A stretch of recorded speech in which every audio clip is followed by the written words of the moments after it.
இளைஞர் எழுச்சி நாள் என்பது பல ஆண்டுகளாக திராவிட முன்னேற்றக் கழகத்தில் தளபதி ஸ்டாலின் அவர்கள் விரும்பாத நிலையிலும் கூட கொண்டாடப்பட்டு வருகின்ற ஒரு திருநாளாகும்.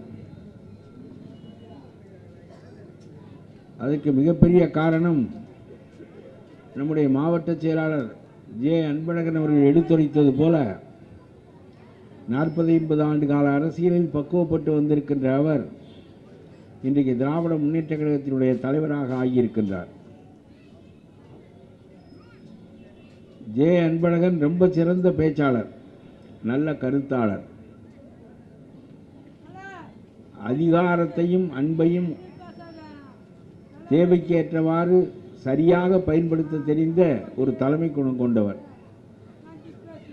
அவரிடம் மீறி நிற்கவும் முடியாது, அவருடைய அன்பில் நெகிழ்ந்து போகாமல் இருக்கவும் முடியாது. அந்த அளவிற்கு ஒரு தகுதி வாய்ந்த மாவட்ட செயலாளர். இங்கே ரொம்ப கட்டுக்கோப்போடு இந்த மாவட்டத்தை நடத்தி வருகின்ற நிலையில் தளபதியினுடைய பிறந்த நாளை எல்லோருக்கும் முந்தி வரிசையாக அடுத்தடுத்த நாட்களில் இந்த மாவட்டத்தில் கொண்டாடுகின்ற நிலையை ஏற்படுத்தியிருக்கின்றார். திராவிட முன்னேற்றக் கழகம் என்பது 100 ஆண்டு கால இயக்கம். ஒரு இயக்கம் 10-20 ஆண்டுகளில் முடிந்து போகின்ற கதைகளெல்லாம் நாம் அறிந்திருக்கின்றோம். ஆனால் 100 ஆண்டு காலத்திற்கு ஒரு இயக்கம் நிற்க வேண்டும் என்று சொன்னால் அந்த இயக்கம் மாறி வருகின்ற காலத்தின் தேவைகளுக்கேற்ப ஈடு கொடுக்கின்ற இயக்கமாக இருந்தால்தான் நிலை பெற முடியுமே தவிர வருகின்ற போகின்ற இயக்கங்கள் எல்லாம் நிற்க முடியாது. ஒவ்வொரு காலத்தினுடைய தேவையும் வேறு. பெரியார், அண்ணா, கலைஞர், இன்றைக்கு நம்முடைய தலைவர் தளபதி என்று 4ஆம் தலைமுறை தலைவரின் கையில் திராவிட முன்னேற்றக் கழகம் ஒப்படைக்கப்பட்டிருக்கிறது. இந்த 4 தலைவர்களும் வெவ்வேறு காலங்களில் வாழ்ந்தவர்கள், வெவ்வேறு சிக்கல்களை சந்தித்தவர்கள், வெவ்வேறு வகையாக அரசியலை எடுத்து சென்றவர்கள். 1916-17 தியாகராஜ செட்டி இந்த இயக்கத்தின் தலைவராக, நீதி கட்சியை தோற்றுவிக்கின்றவராக வந்த காலகட்டத்தினுடைய தேவை வேறு. பார்ப்பனர் அல்லாதார் அரசு அலுவலகங்களில் இடம்பெற வேண்டும் என்கின்ற கொள்கையோடு தோன்றிய அந்த இயக்கம் அதற்கு பிறகு பல்வேறு நிலைகளில் வளர்ச்சி அடைந்து இந்தி எதிர்ப்பு அதனுடைய தலையாய கொள்கையாக ஆகி இன்றைக்கு தளபதியினுடைய காலத்தில் அது இந்துத்துவ எதிர்ப்பாக மாறி நிற்கின்ற நிலையை நாம் பார்க்கின்றோம். ஆகவே சொல்லுகின்றேன், ஒவ்வொரு காலத்தினுடைய தேவையும் வேறு, ஒவ்வொரு காலத்தின் தலைவனும் செயல்படுகின்ற விதம் வேறு. ஆனால் அடிப்படை கொள்கை திராவிட இனம், தமிழ் இனம், தமிழ் மொழியினுடைய ஏற்றம், தமிழ் மக்களுடைய வாழ்வு என்கின்ற அந்த அடிப்படையிலிருந்து இந்த கழகம் என்றைக்கும் மாறியதில்லை என்பதை நாம் நினைத்து பார்க்க வேண்டும். ஆகவே இந்த காலகட்டத்தினுடைய மிகப்பெரிய தீமை என்பது இந்துத்துவா.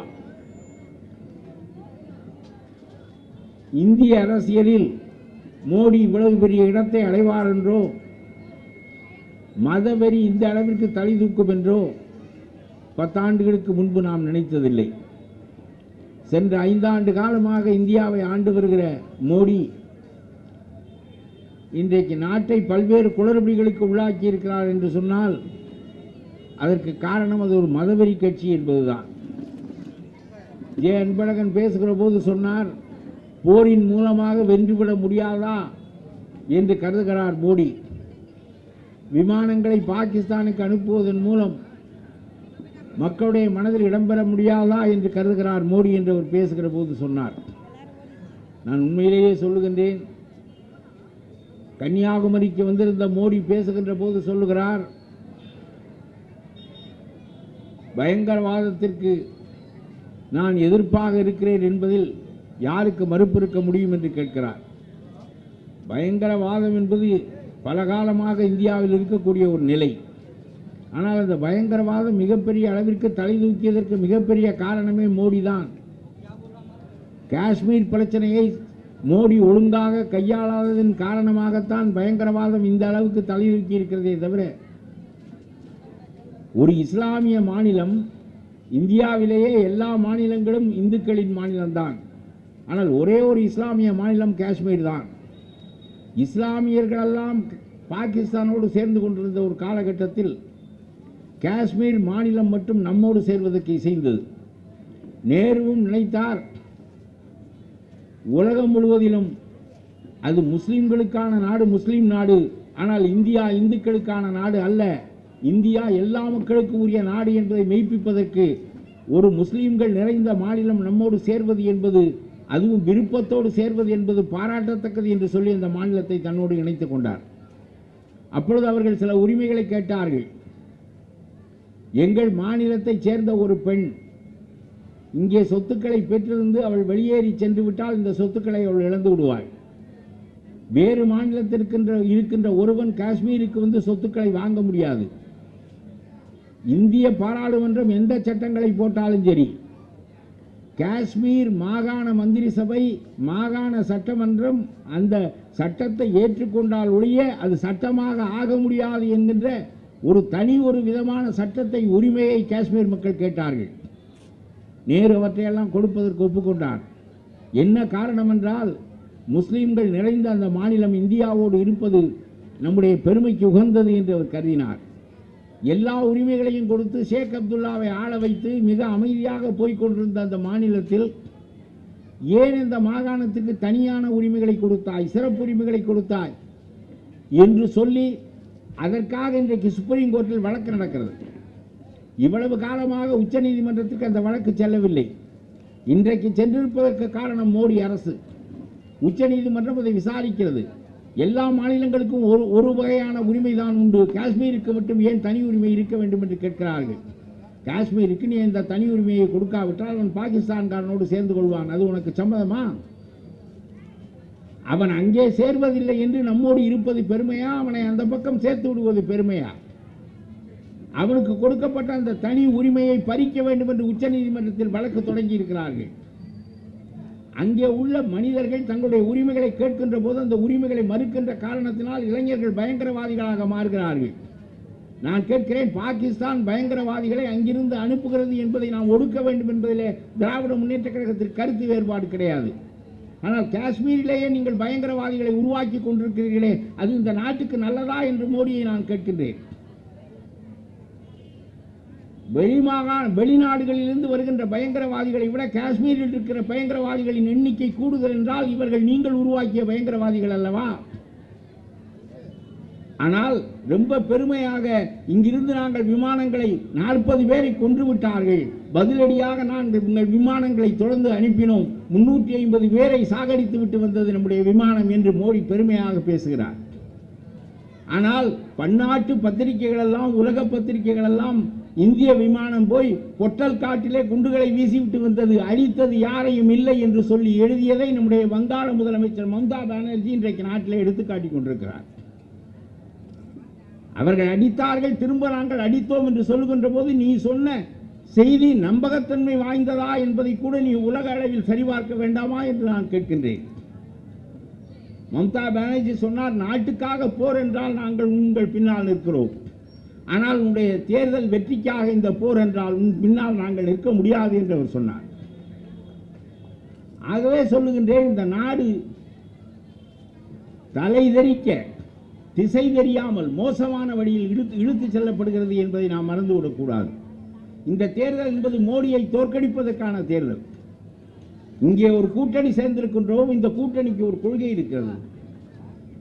எடப்பாடி தலைமையில், மோடி தலைமையில் உருவாகி இருக்கின்ற அந்த கூட்டணிக்கு என்ன கொள்கை இருக்கிறது என்று நான் கேட்கின்றேன். திராவிட முன்னேற்ற கழகம் இந்து மதவெறியை ஒழிப்பதற்காக, இந்தியா என்பது இந்துத்துவ நாடு அல்ல, இந்தியா என்பது சமயச்சார்பற்ற நாடு என்பதை நிலைநாட்டுவதற்காக, இந்தியாவில் தனி மனிதர்களுக்கு மதங்கள் உண்டே தவிர அரசாங்கத்திற்கு மதமில்லை என்கின்ற கொள்கையை ஊன்ற செய்வதற்காக தளபதி ஸ்டாலினுடைய தலைமையில் இந்த அணி தமிழ்நாட்டிலே உருவாகி இருக்கிறது. இதிலே மதிமுகவை சேர்ந்தவர்கள், வலது கம்யூனிஸ்ட், இடது கம்யூனிஸ்ட் என்று சொல்லி விடுதலை சிறுத்தைகள் என்று பல்வேறு அமைப்பை சேர்ந்தவர்கள் அத்தனை பேரும் சமயச்சார்பற்றவர்கள் இந்த அணியிலே ஒருங்கு திரண்டிருக்கிறார்கள். ஆனால் உங்களுடைய அணியிலே இருக்கின்றவர்கள் இங்கேயும் பேசுகிறார்கள், அங்கேயும் பேசுகிறார்கள். ஏதாவது உலகத்தில் ஒரு பொம்பளை ஒருத்தனோட நிற்கணும். இவன் இணங்குனா இவன், அவன் இணங்குனா அவன்னா அது ரொம்ப மோசமான தன்மை. பாமகவும் நம்மோடு பேசி பார்க்க முயன்றது. விஜயகாந்தும் நம்மோடு பேசி பார்த்து பேரத்தை கூட்டிக் கொண்டு அந்த பக்கம் நிலை பெறுவதற்கு முயல்கிறார். நான் கேட்கிறேன், இது நல்ல அரசியல் இல்லை. மோடி வீழ்த்தப்பட வேண்டுமா வேண்டாமா? இந்திய அரசாங்கத்தின் இந்து மத வெறி ஒழிக்கப்பட வேண்டுமா வேண்டாமா? முஸ்லிம்களும் கிறிஸ்தவர்களும் இந்த நாட்டில் சமமான உரிமையோடு வாழ வேண்டுமா வேண்டாமா? உன்னுடைய டிமானிட்டைசேஷன் குளறுபடிகள், உன்னுடைய ஜிஎஸ்டி குளறுபடிகள் எல்லாம் போக்கப்பட வேண்டுமா வேண்டாமா?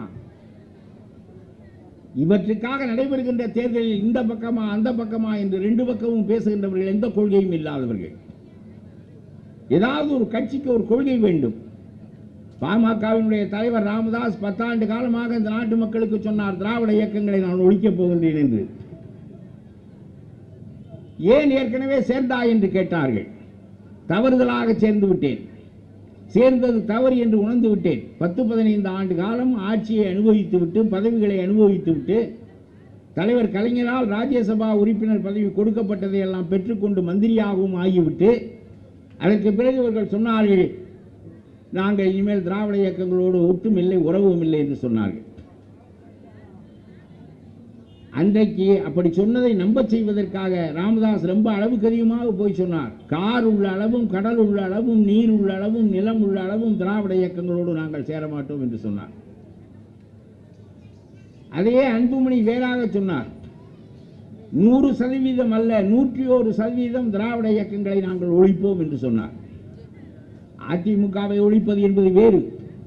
திராவிட இயக்கம் ஒரு நிலைபெற்ற கொள்கையில் ஊன்றி நிற்கின்ற இயக்கம், 4 தலைமுறை தலைவர்களால் நடத்தப்படுகின்ற இயக்கம், மாறி வருகின்ற காலத்தின் தேவைகளுக்கேற்ப தன்னை மாற்றிக்கொண்டு மக்களின் நலனே அடிப்படை என்று இயங்குகின்ற இயக்கம். அந்த இயக்கத்தை நீ ஒழிக்க வேண்டும் என்று சொன்னால் முடியக்கூடிய காரியமா என்பதற்காக நான் சொல்லுகிறேன். 10 ஆண்டுகள் கழித்து இதே ராமதாஸ் இப்பொழுது வந்து சொல்லுகிறார், ஏன் மீண்டும் திராவிடம் என்று பெயர் பெற்றிருக்கின்ற, நான் திராவிட இயக்கம் என்றதை சொல்லவில்லை, திராவிடம் என்று பெயர் பெற்றிருக்கின்ற ஒரு கட்சியோடு நீ போய் சேரப்போனாய் என்று கேட்டால், ராமதாஸினுடைய மகன் சொல்லுகிறார், நாங்கள் 10 ஆண்டு காலம் முயற்சி செய்து பார்த்தோம், ஒரு இடத்திலும் வெல்ல முடியவில்லை. ஏற்கனவே நீ வெல்ல முடிந்ததா என்று கேட்கிறேன். அப்பொழுதும் 5% வாக்குதானே நீ வைத்திருந்தாய். அப்பொழுதும் எங்களுடைய தோளிலே சவாரி செய்துதானே நீ ஆட்சிக்கு போனாய். அப்படியானால் 5% வாக்கோடு இருந்து நாங்கள் 50% வாக்காக பெருகுவோம் என்பது அதனுடைய பொருள். பெருக முடியவில்லை, நாங்கள் மீண்டும் பழைய குருடி கதவை திரடி என்று அதே இயக்கத்திற்குள்ளே கூட்டணியாக நாங்கள் போகிறோம் என்று சொன்னால் தோற்றுவிட்டா என்பது பொருள். திராவிட இயக்கங்களை முறியடிப்போம் என்கின்ற கொள்கை 10 ஆண்டு காலத்திற்கு பிறகு தமிழ் மண்ணிலே முறியடிக்கப்பட்டிருக்கிறது என்பதை நான் சொல்ல வேண்டும் என்று விரும்புகிறேன். அங்கே போகிறார்கள், இடங்களை பேசுகிறார்கள் என்பது முக்கியம் அல்ல. 200 சி 300 சி என்றெல்லாம் பேசுகிறார்கள். சி என்றால் கோடியா? இதெல்லாம் எனக்கே புரியவில்லை. முதல்ல 200 சி என்றால் என்ன? 200 பி ஏ என்னடா வரிசையா இங்கிலீஷ் எழுத்தா சொல்லுகிறீர்கள்? 200 கோடி 300 கோடி என்று பேசுகிறார். 7 இடங்கள் வேண்டும், ஒரு மாநிலங்களவை வேண்டும், 200 சி 300 சி வேண்டும் என்று நீங்கள் சொன்னால் நான் கேட்கின்றேன், 70,000 கோடி ஊழல் செய்து விட்டார் எடப்பாடி என்பதற்காக நீங்கள் ஆளுநரை சந்தித்தீர்களே, அவரிடம் போய் நீங்கள் மனு ஒன்றை கொடுத்தீர்களே, இந்த ஆட்சி கோட்டையில் இருக்கத்தக்க ஆட்சி அல்ல, அது இறக்கப்பட வேண்டும் என்று நீங்கள் சொன்னீர்களே, இப்பொழுது 70,000 கோடி ஊழல் செய்து இறக்கப்பட வேண்டும் என்று சொன்ன அந்த ஆட்சியிடமிருந்து நீங்கள் 200 சி 300 சி என்று பெறுகின்ற நிலைமை இருக்குமானால், நீ அடித்தவற்றில் எனக்கு கொஞ்சம் பங்கு கொடு என்பதுதானே அதனுடைய பொருள். ஊழலை எப்படி ஒழிக்க முடியும் என்று நான் கேட்கின்றேன். நீ 70 கோடி அடித்து வைத்திருக்கிறாய், பரவாயில்லை, எனக்கு ஒரு 200-300 சி இந்த தேர்தலுக்கு தேவைப்படுகிறது, கொடு என்கின்ற நிலை உனக்கு வருமானால், இது இந்த நாட்டினுடைய அரசியலை முன்னேற்றுவதற்கு பயன்படுமா என்று கேட்கின்றேன். 10 ஆண்டு காலம் மிகப்பெரிய அளவுக்கு கூர்மை மிகுந்த அரசியலை எல்லாம் பேசிவிட்டு, நிழல் நிதிநிலை அறிக்கைகளை எல்லாம் உண்டாக்கி மக்களுக்கு கொடுத்துவிட்டு, கடைசியிலே போய் எனக்கு இதை கொடு, இந்த இடங்களோடு இதைத்தா, இது ரொம்ப முக்கியம் என்று சொல்லி அதையெல்லாம் தந்ததற்காக மகிழ்ந்து தைலாபுரத்தில் விழுந்து வைப்பது என்கின்ற நிலை ஏற்படுமானால் ஊழல் ஒழிப்பு என்பது நடக்கக்கூடிய காரியமா என்று கேட்கிறேன்.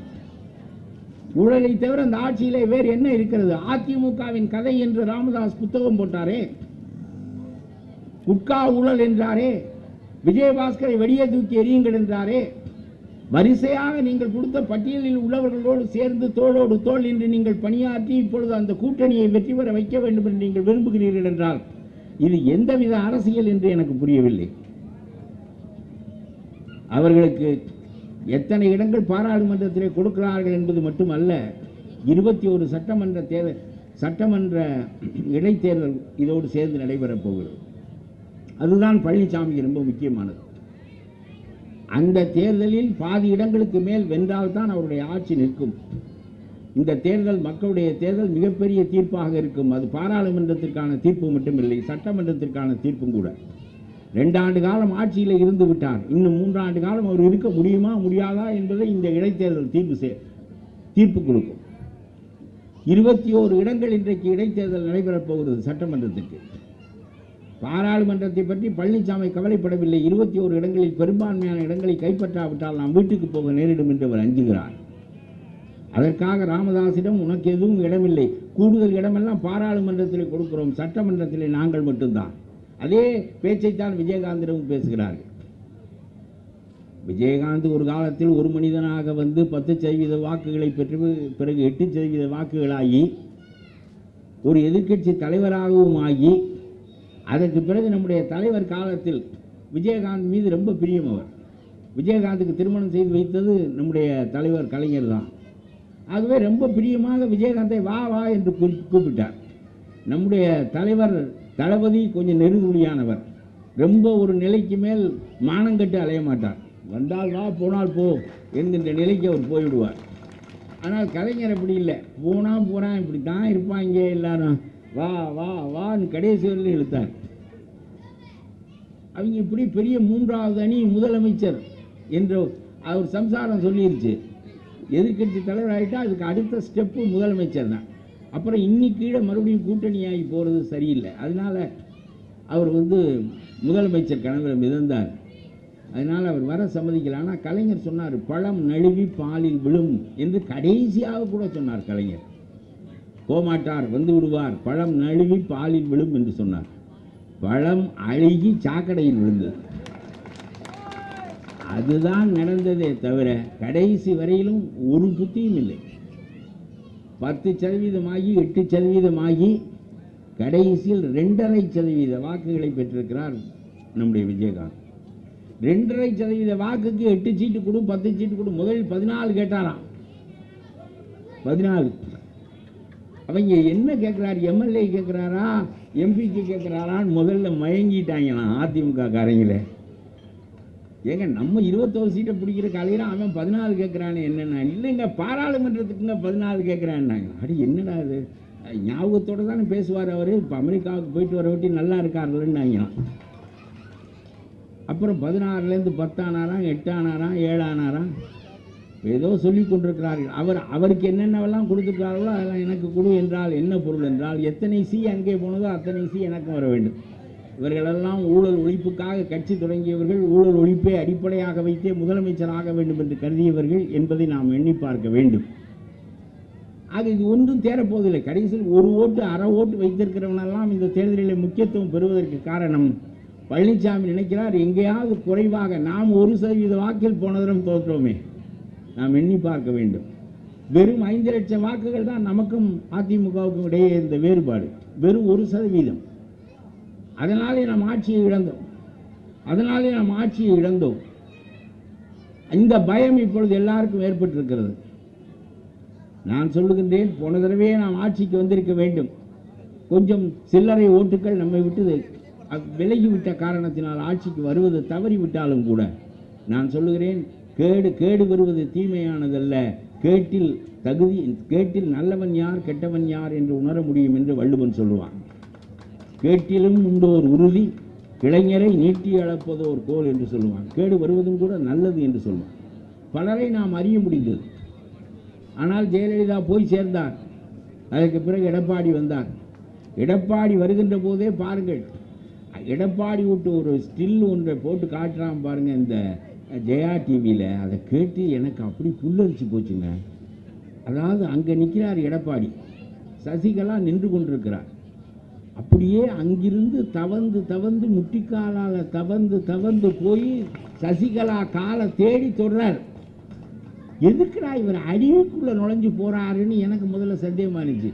என்னடா எல்லாரும் நின்றுக்கிட்டு இருக்காங்க, இவர் எதுக்கு கவட்டுக்குள்ளே மேசைக்குள்ளேயெல்லாம் நுழைஞ்சு போகிறாரேன்னு பார்த்தா அந்த காலை தேடி, அந்த பவ்யமான புனிதமான கால்களை தேடி, பார்ப்பன அக்ரஹாரத்தில் சிறை இருக்கிற கால்களை தேடி அதை தொட்டு வணங்குவதற்காக சென்றார். போய் அந்த இடத்த பிடிச்சிட்டார், வந்து உட்கார்ந்தாச்சு. அப்புறம் ஒரு நிலைமை தெரிஞ்சிச்சு, இந்த அம்மாவை நம்பி நமக்கு நீ இன்னும் முதலமைச்சர் ஆவதற்கு அம்மா வேண்டும், சின்னம்மா வேண்டும். முதலமைச்சர் ஆன பிறகு சின்னம்மா இன்னி தேவையில்லை, மோடி தேவையில்லை தான் இந்த ஆட்சி நிற்க முடியும் என்பது அவருக்கு தெரிந்து விட்டது. ஏன்னா ஓபிஎஸ் வேறு பிரிஞ்சு நின்னார். அதனால் இவர் டெல்லிக்கு போனார். நான் எப்போவும் ஒரு வழக்கமாக எல்லா கூட்டங்கள்லேயும் ஒரு கதை சொல்லுவேன்.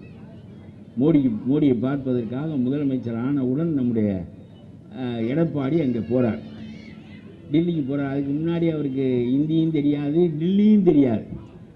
அவருக்கு எடப்பாடி விட்டால் சேலம், சேலம் விட்டால் சென்னை தான் தெரியும். அதனால் டெல்லிக்கு போகிற போதே பக்கத்தில் இருக்கிறவங்கிட்ட கேட்டுக்கினாரு, என்னையா முதலமைச்சருங்கிறதுக்கு ஹிந்தியில் என்னென்னு சொல்கிறதுன்னாரு. அவங்க சொல்லி கொடுத்தாங்க, முக்கிய மந்திரி அப்படின்னு. ஓ சரி சரி அப்படின்னு கேட்டுக்கின்னு போனார். மோடி விட்ட ஆஃபீஸ் வாசலில் ஒரு வாட்ச்மேன் நின்னேன். அவங்ககிட்ட போய் நான் தமிழ்நாட்டு முக்கிய மந்திரின்னார். அவன் கேட்டான், என்னடா போன வாரம் ஒருத்தன் வந்தேன், அவன் தமிழ்நாட்டு முக்கிய மந்திரின்னா, இப்போ நீ வந்து முக்கிய மந்திரிங்கிற, யாருடான்னு கேட்டான். இவன் சொன்னான், போன வாரம் அவன் தான் முக்கிய மந்திரி, இந்த வாரம் நான் முக்கிய மந்திரினா. உடனே அவன் கேட்டான், ஏடா தமிழ்நாட்டுக்காரங்களும் ரொம்ப கெட்டிக்காரங்கிறாங்க, அவன் என்ன வாரத்துக்கு ஒரு முதலமைச்சரையாக தேர்ந்தெடுக்கிறாங்க என்ன. இவர் ஒன்றும் சொல்லலை. சரி இரு அப்படின்னு நான் உள்ளே போய் சொல்கிறேன்ட்டு போனார். போய் மோடிக்கிட்ட சொன்னால் மோடிக்கு அரசியல் தெரியும். சரி முதலமைச்சர் புதிதாக வந்திருக்கிறார் என்று சொல்லி இவரை உள்ளே வர சொன்னார். வந்த உடனே எப்படி சசிகலா காலை அந்த அங்கே இருக்கார் பாருங்க, அங்கேருந்து இவ்வளவு தூரம் இதுக்குள்ளே நுழைஞ்சி வந்து என் காலை தொட்டால் இப்படி இருக்கும், அதை நீங்கள் கற்பனை பண்ணி பார்க்கணும். அந்த மாதிரி சசிகலா காலை போய் பிடிச்சவர். அவர் அறைக்குள்ளே நுழைஞ்ச உடனே குனிஞ்சிக்கின்னு தயாராக போயிட்டார். அவர் மோடி சரி ஒரு முதலமைச்சர் என்னவாக இருந்தாலும் பரவாயில்ல அப்படின்னு சொல்லி கை ரெண்டையும் விரித்து அவரை வரவேற்கிறதுக்கு கை ரெண்டையும் இப்படி விரித்து காட்டினார். இவர் போய் அந்த ரெண்டு கையையும் பிடிச்சிக்கலாம், அது அன்புக்கு அடையாளம். நம்ம கையை நீட்டுறோம், அவர் கையை பிடிச்சிக்கிறாரு, அது சமம்னு அர்த்தம், அட்பார். ஆனால் இவர் கையை இப்படி நீட்டிக்கிட்டு நின்னார். நம்ம எடப்பாடி போனார், போய் அவருடைய ரெண்டு கையிலையும் முகத்தை வச்சார். இப்படி இப்படி இப்படி இப்படி இப்படி இதை பூரா தொலைக்காட்சியில் காட்டினேன். வச்சு தேய் தேய்ன்னு தேய்க்கிறார். அதுன்னு நயன்தாரா கையா இந்த தேய் தேய்க்கிறேன், அது சொர சொரன்னு இருந்து தொலைக்குமேங்கிறேன். இதுவாக இருந்தாலும் பரவாயில்ல, இன்னும் கொஞ்சம் நேரம் தேய்ச்சிக்கிட்டு இருக்கலாம், அதை பிடிச்சி எதுக்கு தேய்க்கிறாங்கன்னு கேட்குறேன். அதனுடைய பொருள் என்ன என்றால், நான் உனக்கு அடைக்கலம், நீ என்னுடைய ஆட்சியை காக்க வேண்டும், இதுதான் அதனுடைய பொருள். அன்றைக்கு இவருடைய நிலைப்பாட்டை அறிந்து மோடி நடந்து கொண்டவர். அதற்கு பின்னால் இந்த ஆட்சியை இவ்வளவு காலமாக காப்பாற்றி வைத்தவர் மோடி தான். இந்த கூட்டணியே மோடி உருவாக்கிய கூட்டணி தான். யாரை சேர்க்க வேண்டும், யாரை நீக்க வேண்டும், எப்படி அது அமைய வேண்டும் என்பதெல்லாம் மோடி தீர்மானித்த ஒன்றுதான். பாரதிய ஜனதா கட்சிக்கு தமிழ்நாட்டில் 2% வாக்கு தான் இருக்கிறது. 2% வாக்கு உள்ள ஒரு கட்சிக்கு 5 இடங்களை அவர்கள் ஒதுக்கி இருக்கிறார்கள் என்றால் அவர் எஜமானன் என்கின்ற அடிப்படையில் அது ஒதுக்கப்பட்டதே தவிர பாரதிய ஜனதாவினுடைய அடிப்படை தன்மை கருதி ஒதுக்கப்பட்டதல்ல. பாரதிய ஜனதா என்பது தென்னாட்டில் இல்லவே இல்லை, கேரளாவில் இல்லை, கம்யூனிஸ்டும் காங்கிரஸும் தான் இருக்கிறது. கர்நாடகத்தில் இன்றைக்கு ஆட்சியில் இருக்கிறவர்கள் கவுடாவும் காங்கிரஸும் தான். தெலுங்கானாவில் தெலுங்கர்கள், தெலுங்கானாவில் சந்திரசேகர் ராவும், நம்முடைய ஆந்திராவில் நம்ம சந்திரபாபு நாயுடுவும். தமிழ்நாட்டில் திராவிட முன்னேற்ற கழகம் அடுத்த நிலையை பற்றி கொள்ளுகிறதுக்கு ஏற்ற நிலையில் தயாராக இருக்கிறது. தென்னாட்டில் மோடி இல்லை. அதற்கு பிறகு இன்றைக்கு சமீபத்தில் நடந்த 3-4 தேர்தல்களில் ராஜஸ்தான், சண்டிகார், சத்தீஸ்கர் என்று பல்வேறு மத்திய பிரதேசம் போன்ற மாநிலங்களிலெல்லாம் பிஜேபி தோற்றுவிட்டது. உத்தரப்பிரதேசத்தில் மாயாவதியும் யாதவும் ஒன்று கூடிவிட்டார்கள். இடைத்தேர்தல்கள் அத்தனையிலையும் மோடி தோற்று கொண்டிருக்கிறார். உத்தரப்பிரதேசம் 80 இடங்களை கொண்ட ஒரு மாநிலம். அந்த மாநிலத்தில் நீ வெற்றி பெற முடியவில்லை என்றால் இந்தியாவை பிடிக்க முடியாது. அதற்கு அடுத்தபடி வங்காளம், அதற்கு அடுத்தபடி பீகார், அதற்கு அடுத்தபடி தமிழ்நாடு என்று பல்வேறு மாநிலங்கள் வருகின்றன. பெருவாரியான மாநிலங்களில் மோடி இன்றைக்கு நிலை குறைந்து போயிருக்கிறார். அதனாலே தான் இப்பொழுது பணம் கொடுக்க ஆரம்பித்து விட்டார். உங்களுக்கு சொல்கிறேன், நம்ம எடப்பாடி பொங்கலுக்கு 1000 ரூபா கொடுத்தார். எடப்பாடி பொங்கலுக்கு 1000 ரூபா. இதுவரையிலும் பொங்கப்பானை கொடுத்தாங்க, கரும்பு கொடுத்தாங்க, வேட்டி கொடுத்தாங்க, சேலை கொடுத்தாங்க. இதைத்தான் நான் கேட்டிருக்கேன். 1000 ரூபா பொங்கப்பானையோட முடிஞ்சிச்சு. இப்போ எடப்பாடி 2000 ரூபா அரசு பணத்தை கொடுக்க போகிறார். அதுவும் அரசு பணம், இதுவும் அரசு பணம். இப்போ மோடி இன்னொரு 2000 ரூபா விவசாயிகளுக்கு கொடுக்குறேன் என்று சொல்லி கொடுக்க போகிறார். இந்த 5000 ரூபாயை வைத்துக்கொண்டு வெற்றி பெற்றுவிட முடியுமா என்று அவர்கள் நினைக்கிறார்கள். நான் ஒன்று சொல்ல விரும்புகிறேன். ஜெயலலிதா கூட கொள்ளையடித்த பணத்தில் தான் பணம் கொடுத்தாரே தவிர ஓட்டர்களுக்கு அரசாங்க பணத்தை லஞ்சமாக கொடுக்கின்ற பழக்கத்தை ஜெயலலிதா ஏற்படுத்தவில்லை. ஜெயலலிதாவையும் விஞ்சிய மோசமான ஆட்கள் இந்த எடப்பாடி ஆட்கள். இதுதான் இப்பொழுது they are institutionalizing corruption. அவர்கள் ஊழலை, லஞ்சத்தை நிறுவனமாக்கி கொண்டிருக்கிறார்கள். இதுவரையிலும் இந்தியாவில் இல்லாத ஒன்று. தேர்தலுக்கு முன்னால் ஒவ்வொருவருடைய கணக்கிலும் பணத்தை வரவு வைப்பது, ஏதாவது ஒரு காரணம் சொல்லி வரவு வைப்பது என்பது நல்ல முறையே அல்ல. நான் கேட்கிறேன், நம்முடைய அன்பழகன் மந்திரியாக வருகிறார், நாளைக்கு சொல்லுகிறார், அடுத்த தேர்தலில், இந்த தேர்தலில் உங்களுக்கு பல சிரமங்கள் இருப்பதால் நாங்கள் 10,000 கொடுக்குறோம். அப்புறம் என்ன உண்மை?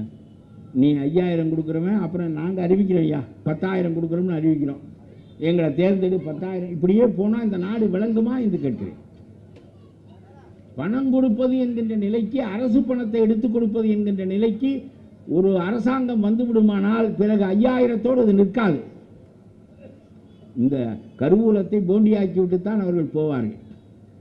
நான் பல சமயங்களில் பேசிக் கொண்டிருக்கிறேன். அத்திக்கடவு போன்ற திட்டங்கள் 50 ஆண்டு காலமாக இந்த நாட்டில் நிறைவேற்ற முடியாமல் போனதற்கு காரணம் உங்களிடம் பணம் இல்லாததுதான். உங்களுடைய வருமானத்தில் பாதி அரசாங்க சிப்பந்திகளுக்கு சம்பளமாக போகிறது, மீதி 1/4 பங்கு ஓய்வூதியத்திற்கு போகிறது, மீதமுள்ள 20% வட்டிக்கு போகிறது. உங்கள் கையிலே திட்டமிடுவதற்கு உள்ள பணம் வெறும் 6% தான். அதுபோக 40,000 கோடி மத்திய அரசாங்கத்திலிருந்து நமக்கு வரவேண்டிய தொகை வருகிற காரணத்தினால் நீங்கள் இந்த காரியங்களை எல்லாம் செய்கிறீர்கள். இன்ஃப்ராஸ்ட்ரக்சர் என்று சொல்லப்படுகின்ற கட்டுமானங்களை எல்லாம் ஏற்படுத்துவதற்கு உங்களுக்கு பணம் இல்லை. கிரைண்டருக்கு பணம் இருக்கிறது, மிக்சிக்கு பணம் இருக்கிறது என்கின்ற நிலை இந்த நாட்டை மேல்நிலைக்கு தூக்கி கொண்டு போவதற்கு உறுதியாக பயன்படாது. ஆகவே எடப்பாடியினுடைய ஆட்சி தோற்கடிக்கப்பட வேண்டும். மிஸ்கவர்னன்ஸ், தவறாக ஆளுகின்ற தன்மை. இது தமிழ்நாட்டில் முதலாக மணலை வெளிநாட்டிலிருந்து இறக்குமதி செய்ய வேண்டிய அளவுக்கு இந்த நாட்டை கொண்டு வந்தவர் நம்முடைய எடப்பாடி. காவிரி போன்ற பெரிய ஆறு ஓடுகின்ற இந்த நிலத்தில் 2000 ஆண்டுகளாக தமிழர்கள் தங்களுடைய வீடுகளை கட்டுவதற்கு வேண்டிய மணலை அதிலிருந்து எடுத்துக்கொண்டிருந்த நிலை போய் கேரளாவுக்கு கொடுப்பது, கர்நாடகத்திற்கு கொடுப்பது, ஒவ்வொரு லாரியும் நமக்கு 30,000 என்றால் கர்நாடகத்தில் 40,000 தருவான் என்றால் நம்முடைய மணலை எல்லாம் கர்நாடகத்துக்கு ஏற்றுமதி பண்ணுவது. கேரளாவில் எத்தனையோ ஆறுகள் இருந்தும் தமிழ்நாட்டு மணல் தான் இங்கே கட்டுமானத்திற்கு பயன்பட்டது. கடைசியில் நம்முடைய ஆறுகளெல்லாம் கட்டாந்தரைகளாகிவிட்டன, மணல் என்பது நமக்கு இல்லை என்கின்ற நிலை ஏற்பட்டு மலேசியாவிலிருந்து மணலை இறக்குமதி செய்கின்ற அசிங்கமான ஆட்சி இந்த ஆட்சி. எத்தனையோ பொருட்களை நம்முடைய நாட்டில் இறக்குமதி செய்திருக்கிறார்கள். இயந்திரங்களை இறக்குமதி செய்வார்கள், பல தொழில்நுட்பங்களை இறக்குமதி செய்வார்கள். ஆனால் மணலை இறக்குமதி செய்கின்ற அளவிற்கு இந்த ஆட்சி வீழ்ந்து விட்டது. மலைகளை எல்லாம் அழித்தார்கள், சமதளங்களாக ஆக்கினார்கள், காடுகளை எல்லாம் அழித்தார்கள், மழையை இல்லாமல் செய்தார்கள், மணலை எடுத்து கட்டாந்தரைகளாக ஆக்கினார்கள், இயற்கையை சூறையாடி. அந்த பணமெல்லாம் நம்முடைய அரசாங்கத்திற்கு வரவு வந்திருக்குமானால் தமிழ்நாட்டில் வரியே போடாமல் ஆட்சி நடத்த முடியும். 40,000 ரூபாய்க்கு மணல் விற்கிறதே, 8,000 ரூபாய் தான் அரசாங்கத்திற்கு வருமானம் வருகிறது. மீதமுள்ள 32,000 ரூபாய் எங்கே போகிறது? சரி, லாரிக்கு கொஞ்சம் வைத்துக்கொள், மற்ற செலவுகளுக்கு கொஞ்சம் வைத்துக்கொள், மணல் எடுக்கிற செலவுகளுக்கு கொஞ்சம் வைத்துக்கொள், மீதி உள்ள பணம் எங்கே போகிறது? 40,000 ரூபாயும் நம்முடைய கஜானாவுக்கு கருவூலத்திற்கு வருமானால், கிரானைட்டாக நீ வெட்டி எடுத்த கற்களினுடைய வருமானம் முழுவதும் கருவூலத்திற்கு வருமானால் தூத்துக்குடியில் எடுக்கப்பட்ட தாது மணலின் வருமானம் முழுவதும் நம்முடைய அரசாங்கத்திற்கு வருமானால் நாம் வரியே போடாமல் தமிழ்நாட்டை நடத்த முடியும். இயற்கையை சுரண்டி அழித்தீர்கள். இயற்கையின் வளம், அதனுடைய பணம் மக்களுக்கு வந்து சேராமல் செய்தீர்கள். இடையிலே இருந்து நீங்கள் அடித்த பணம் தான் இத்தனை லட்சம் கோடி. ஒரு பெண்மணி பெருங்கொள்ளை அடித்து வைத்து கொடநாட்டிலே சொத்து வாங்கினார், ஒவ்வொரு இடத்திலும் வாங்கினார், எல்லாம் செய்தார். கடைசியிலே அந்த பணத்தை யார் கொள்வது என்று தெரியாமல், திக்கு தெரியாமல் அது அழிந்து கொண்டிருக்கிறது. வழியில்லாத வழியில் ஈட்டப்பட்ட பணமெல்லாம் வழியில்லாத வழியிலே தான் போகும். கொடநாடு சொத்து யாருக்கு? எத்தனை ஆயிரம் கோடி. அவனை பயமுறுத்தி 3000 கோடிக்கு அந்த சொத்தை வாங்கினீர்களே, அது 20,000 கோடி பெறும். ஒரு வெள்ளைக்காரன் பின்னால் ரொம்ப நொந்து போனான், என்னை பயமுறுத்தி வாங்கி விட்டார்கள் என்று.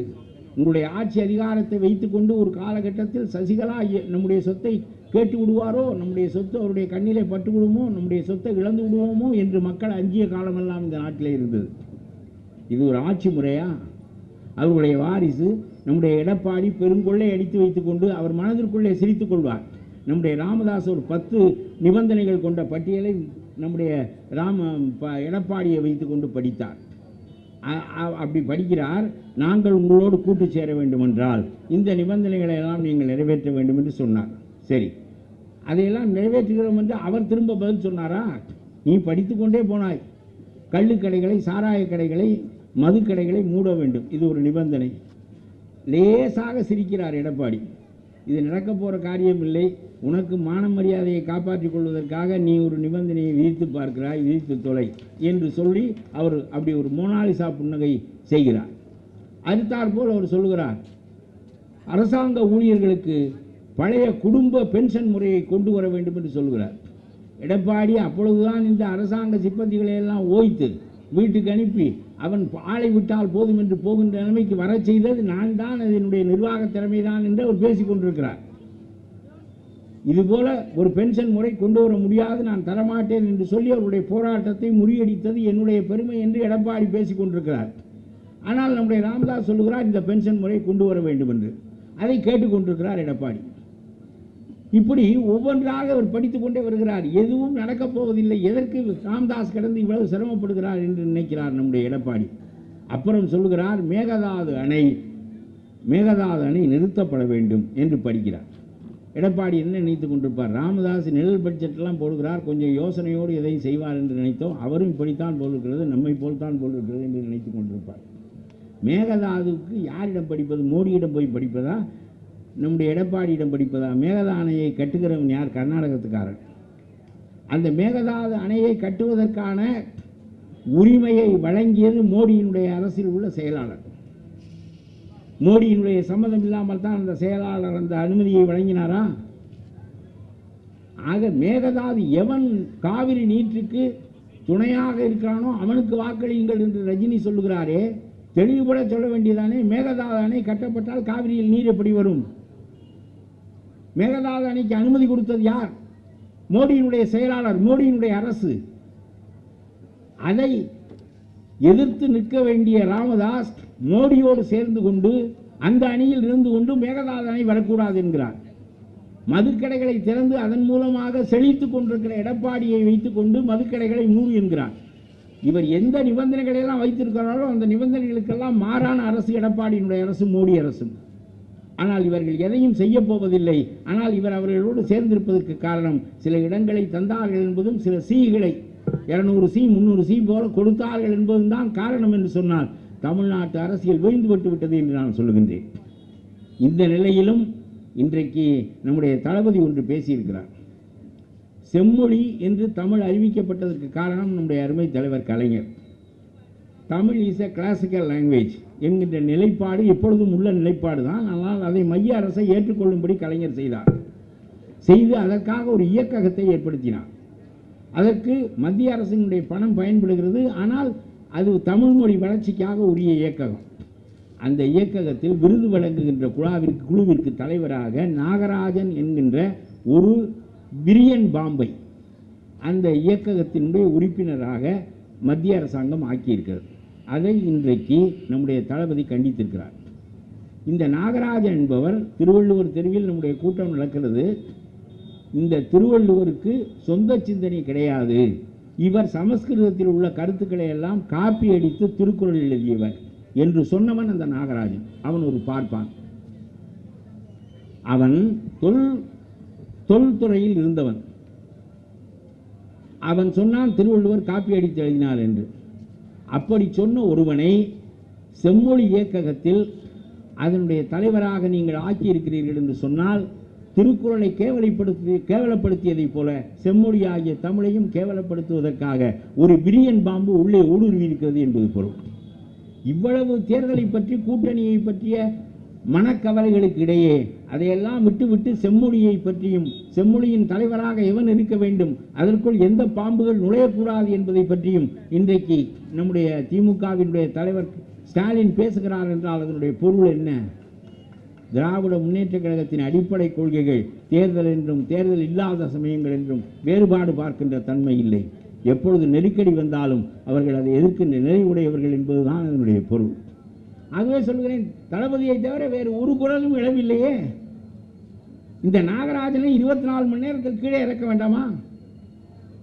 ஒரு கட்டுவிரியின் வீட்டுக்குள் நுழைந்தது போலத்தான் இந்த செம்மொழி இயக்ககத்தில் இந்த நாகராஜன் நுழைந்தது. எவனாவது சொல்லுவானா திருவள்ளுவர் காப்பி அடித்தார் என்று? திருவள்ளுவன் தான் தமிழனின் முகம், திருவள்ளுவன் தான் தமிழ் அறிவின் வெளிப்பாடு. ஒரு வள்ளுவன் பிறந்திருக்காவிட்டால் தமிழன் விலாசம் இல்லாமல் போயிருப்பான். அவ்வளவு சிறந்த நூலை எழுதிய மிகப்பெரிய ஞானியை பார்த்திவன் காப்பி அடித்தவன் என்று சொன்ன அந்த வாய் கிழிக்கப்பட வேண்டாமா? அவனை போய் இந்த மத்திய அரசாங்கம் ஒரு மனிதனாக மதித்து அந்த செம்மொழி இயக்ககத்திற்குள்ளே விடுமானால் எவ்வளவு பெரிய கேடு தமிழுக்கு வரும். அன்பழகன் பேசுகிற போது சொன்னார், சமஸ்கிருதத்தை வளர்ப்பதற்காக ஏற்படுத்தப்பட்ட ஆட்சி என்று. அதுதான் இங்கே நடக்கிறது. பார்ப்பனர்கள் வேதங்கள் வேத முதன்மைகள் அவர்களை, ஆனால் அவர்களுக்குள்ள பெரிய சாமர்த்தியம் என்னவென்றால் அவர்கள் பார்ப்பனர் அல்லாதாரையும் முன்னிறுத்தி கொண்டு தங்களுடைய வேத நிலைமைகளை நிலைநாட்டிக் கொள்வார்கள். ஆனால் இப்பொழுது நாகராஜன் என்கின்ற பார்ப்பனர் அதற்குள்ளே நுழைந்திருப்பது என்பது நம்முடைய தமிழுக்கு மிகப்பெரிய கேடாகும் என்பதை நான் சொல்லிக்கொள்ள வேண்டும் என்று விரும்புகின்றேன். ஆக இத்தகைய நிலையில் மிஸ்கவர்னன்ஸ் என்று சொன்னேன். எடப்பாடி என்ன ஆட்சி நடத்துகிறார்? சேலத்திற்கு 8 வழி பாதை போட வேண்டும் என்று சொல்லுகிறார். தேவையாது உள்ள பாதை எத்தனையோ நெருக்கடியான பாதைகள். இங்கிருந்து சென்னையிலிருந்து விழுப்புரம் போறது வரையிலும் நெரிசல் அமளிதுமளிப்படுகிறது. கிழக்கு கடற்கரை சாலையை நீ விரிவு செய்தால் எல்லாரும் தெற்கே போகிறவர்களெல்லாம் அந்த வழியிலே போய்விடுவார்கள். எத்தனையோ சாலை பணிகள் நிறுத்தப்பட்டு சென்னையிலிருந்து சேலத்திற்கு செல்வதற்கு, ஏற்கனவே ஆத்தூர் வழியாக செல்வதற்கு ஒரு பாதை இருக்கிறது. அது மட்டுமல்ல, கிருஷ்ணகிரி தர்மபுரி வழியாக செல்வதற்கு பெங்களூர் செல்லுகின்ற பாதை இருக்கிறது. இப்படி பல்வேறு பாதைகள், சேலத்துக்கு அரூர் வழியாக செல்வதற்கு ஒரு பாதை இருக்கிறது, திருப்பத்தூர் அரூர். இத்தனை பாதைகள் இருந்தும் கூட 8 சாலைகள் விரைவு சாலை என்று சொல்லி அதற்கு 10,000 கோடி ரூபாய் ஒதுக்குகிறார். 1,500 கோடி ரூபாய் இல்லாமல் அத்திக்கடவு திட்டத்தை நீங்கள் 50 ஆண்டு காலம் நிறுத்தி வைத்தீர்களே. இன்றைக்கு 25,000 ஏக்கர் நிலம் பாசனம் பெறும், 600 குட்டைகள் நிரம்பும், 350 ஏரிகள் நிரம்பும் என்கின்ற நிலையில் அதையெல்லாம் நிறுத்தி வைத்துவிட்டு 10,000 கோடி செலவு செய்து எதற்காக இந்த சேலம் பாதையை போட வேண்டும்? எவ்வளவு பெரிய முட்டாள்தனமானது! இதற்கு வயல்களை எல்லாம் பிளக்கிறீர்கள், வயல்களை எல்லாம் எடுத்துக்கொள்ளுகிறீர்கள், மலைகளை எல்லாம் குடைகிறீர்கள். இது தேவையானது தானா என்று கேட்கிறேன். முட்டாள்தனமான ஆட்சி. பிரையாரிட்டிஸ் ஃபார் ஹூம் என்று பொருளாதார நிபுணர்கள் கேட்பார்கள். முதன்மை யாருக்கு வழங்குகிறாய் என்று கேட்பார்கள். முதன்மை அடிமட்ட மனிதனுக்கு வழங்க வேண்டும். பிரையாரிட்டிஸ் ஃபார் த ஹேவ் நாட்ஸ், இல்லாதவனுக்கு வழங்க வேண்டும். எதற்காக போய் 10,000 கோடி செலவு செய்து சேலத்திற்கு 8 வழி பாதை போடுவதன் மூலம் கிடைக்கின்ற பலன் வெறும் 50 கிலோமீட்டர் தொலைவு மிச்சமாகுது. 50 கிலோமீட்டர் தொலைவு மிச்சமாவதற்கு 10,000 கோடி செலவு செய்கிற ஆட்சி முட்டாள்தனமான ஆட்சி. இது போன்ற ஆட்சி இறக்கப்பட வேண்டும். அவர்களுடைய மெஜாரிட்டி அவர்கள் இழந்த பிறகும் கூட இன்றைக்கு ஆட்சியிலே இருக்கிறார்கள் என்றால் மோடியினுடைய தயவிலே இருக்கிறார்கள். ஆனால் இந்த 21 இடங்களுக்கான தேர்தல் பாராளுமன்ற தேர்தலோடு நடந்துவிட்ட பிறகு எடப்பாடி ஆட்சியில் இருக்க மாட்டார். ஏனென்றால் 21 இடங்களில் 15 இடங்களை திராவிட முன்னேற்ற கழகம் வெல்லுகின்ற போது மீண்டும் ஆட்சி, இன்னொரு தேர்தலை சந்திக்காமலேயே ஆட்சி அமைக்கின்ற நிலைமை ஏற்படும். நாம் ஆட்களை பிடிக்க வேண்டாம், பணம் கொடுக்க வேண்டாம், தரகு பேச வேண்டாம், எதுவும் செய்ய வேண்டாம். இந்த 21 இடங்களில் ஆட்சி மாற்றத்திற்கான நிலையை நாம் ஏற்படுத்தி மக்கள் பக்கம் சாய்கின்ற போது அவர் மெஜாரிட்டியை பெரும்பான்மையை இழந்து நாம் பெரும்பான்மையை பெற்று ஆட்சி அமைக்கின்ற நிலைமை ஏற்படும். ஆகவே தானாகவே எம்எல்ஏயாக இருக்கிற அன்பழகன் போன்றவர்கள் தான் தானாகவே ஆளுங்கட்சியாக எதிர்கட்சியாக இருக்கிறவர்கள் ஆளுங்கட்சியாக ஆகின்ற நிலைமை ஏற்படும். தவிக்கிறார் எடப்பாடி. இதுவரையிலும் மோடி காப்பாற்றி விட்டார். இனி இந்த 21 இடைத்தேர்தலில் மோடியால் காப்பாற்ற முடியாது. மக்களுக்கு அதிகாரம் வருகின்ற அந்த ஒரு நாள் மட்டும்தான் மக்களுக்கு அதிகாரம் வருகிறது. 5 ஆண்டு காலத்தில் ஒரு நாள் மட்டும்தான் மக்களுக்கு அதிகாரம் வருகிறது. அந்த ஒரு நாள் மட்டும் மக்கள் விழிப்போடு செயல்பட்டால் 5 ஆண்டுகள் தூங்கலாம். ஆனால் அந்த ஒரு நாள் மட்டும் மக்கள் தூங்கிவிட்டால் 5 ஆண்டு காலமும் அல்லோகலப்பட வேண்டும். ஆகவே நான் சொல்லுகிறேன், மோடியை அகற்ற வேண்டும், எடப்பாடியை அகற்ற வேண்டும். அவர்களோடு கூட்டு சேர்ந்திருக்கிற இந்த சந்தர்ப்பவாத கட்சிகள் எல்லாம் தமிழ்நாட்டு அரசியலில் இருந்து துடை தெரியப்பட வேண்டும். They should be wiped out. அதற்கான நிலையை தமிழ்நாட்டு மக்கள் ஏற்படுத்த வேண்டும். இதுதான் ரொம்ப முக்கியமானது. அவர்கள் என்ன வேண்டுமானாலும் பேசிக்கொண்டிருக்கட்டும். மோடி நரசிம்ம அவதாரம் எடுத்து விட்டார் என்றெல்லாம் பேசுகிறார் ஓபிஎஸ். எந்த நரசிம்ம அவதாரம் எடுத்தார்? நம் மம்தா சொன்னது போல, பல வெளிநாட்டு பத்திரிகைகள் சொன்னது போல, பொற்றலிலே போய் குண்டை போட்டு விட்டு வந்து நரசிம்ம அவதாரம் எடுத்தார் என்று சொன்னால் அயல்நாட்டுக்காரன் நம்மை பார்த்து சிரிக்க மாட்டானா என்கின்ற ஒரு நிலை கூட இல்லாமல் அவர்கள் பேசிக்கொண்டிருக்கிறார்கள். ஆனால் இன்னும் கடைசியாக ஒன்று சொல்கிறேன். அன்பழகன் அதை தொட்டு காட்டி சொன்னார், இந்த ஜிஎஸ்டி குளறுபடி மாதிரி ஒரு குளறுபடி உலகத்தில் கிடையாது. நான் ஜப்பானுக்கு 10 நாட்களுக்கு முன்னால் போயிருந்தேன். எல்லா பொருளுக்கும் 8% தான் வரி. ஜிஎஸ்டி வரி. அது பருப்புக்காக இருந்தாலும் 8%, காருக்காக இருந்தாலும் 8%, எதுக்காக இருந்தாலும் 8% தான். ஒரே வரி தான் இங்கே உண்டு, 8%. ஒரு பயலும் வரியை ஏற்கிறது இல்லை. 8% நீ வரி போடு, ஒருத்தன் ஏற்க மாட்டான். நீ 15%. நம்முடைய மன்னர்கள் 6ல் 1 பங்கு வரி வாங்கினார்கள். 100 ரூபாய் நீங்கள் சம்பாதித்தால் 16 ரூபாய் 16.5 ரூபாய் வரி வாங்கினார்கள். நீ 15 ரூபாய் வருமான வரி வை, தேடி கொண்டு வந்து கட்டுவான். இல்லாவிட்டால் வரி ஏய்ப்பு நடக்கும். நான் ஒரு ஹோட்டலுக்கு சாப்பிட போயிருந்தேன். ஒரு தோசை வேண்டும் என்று கேட்டேன். எவ்வளவு என்று கேட்டேன். 50 ரூபாய் என்றான். சாப்பிட்டு முடித்த பிறகு 50 கொடுத்தேன். அவன் சொன்னான், இன்னொரு 9 ரூபாய் வேண்டும் என்றான். எதுக்குடா 9? அது மோடிக்குன்னு. 50 தோசைக்கு மோடி 9 தோசை மோடிக்கு 9 ரூபா வரி. 50 ரூபா தோசைக்கு 9 ரூபா வரி. 18%. இப்போ தேர்தல் வரப்போகிறது என்று அதை கொஞ்சம் குறைத்திருக்கிறார். நான் கேட்கிறேன், தாறுமாறாக வரி போட்டு 28% என்பது ஒரு பொருளிலே 3ல் 1 பங்கு. எந்த பொருள் வாங்குகின்றவனும் 1 ரூபாய்க்கு வாங்குகிற பொருளை 95 காசுக்கு பேரம் பேசிக் கொண்டிருக்கிற போது நீ 30 ரூபாய் ஏற்றி 130 ரூபாய் என்று சொன்னால் அவன் இதை ஏற்க முடியுமா என்று பார்ப்பான். எப்பொழுதும் சொல்லுகிறேன், வரி தாறுமாறாக விதிக்கப்படுகின்ற நாட்டில் வரி ஏய்ப்பு என்பது நடந்தே தீரும் என்பது பொருளாதார கொள்கை. உனக்கு ஆள தெரியவில்லை. எடப்பாடி ஆள்வது போல் நீ ஆளுகிறாய். அதனால் இந்த குளறுபடிகள் எல்லாம் ஏற்படுகின்றன. டிமானிட்டைசேஷன் என்று சொல்லி ஒரு நாள் பணத்தினுடைய மதிப்பு செல்லாதது, பணம் 100 ரூபாய் நோட்டு செல்லாது, 500 ரூபாய் 1000 ரூபாய் நோட்டு செல்லாது என்று சொல்லி செய்தவுடன் அவ்வளவுதான் தடுமாறி போய்விட்டார்கள் மக்கள். 1000 500 எல்லாம் செல்லாது என்றவுடன் 6 நாள் 7 நாள் வேலை வெட்டிக்கு போகாமல் ஒருவனும் பேங்க் எப்பொழுது திறப்பான் என்று காத்து கிடந்தான். எந்த பேங்கிலும் பணம் இல்லை.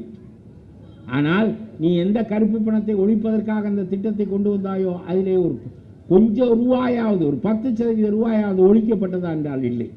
ஆகவே தான் சொல்லுகிறேன், மிஸ் கவர்னன்ஸ், மிஸ் அட்வென்ச்சர்ஸ், எல்லா தவறுகளுக்குமான ஆட்சியை முரட்டுத்தனமாக மோடி ஆளுகிறார், கும்பிட்டு விழுந்து எடப்பாடி ஆளுகிறார் என்பதை தவிர 2 ஆட்சிக்கும் மிகப்பெரிய வேறுபாடு இல்லை. இவர்களுடைய ஆட்சி ஒழிக்கப்பட வேண்டிய ஆட்சி. ஸ்டெர்லைட்டிலே போய் 13 பேரை சுட்டுக் கொன்ற ஆட்சி எடப்பாடியினுடைய ஆட்சி.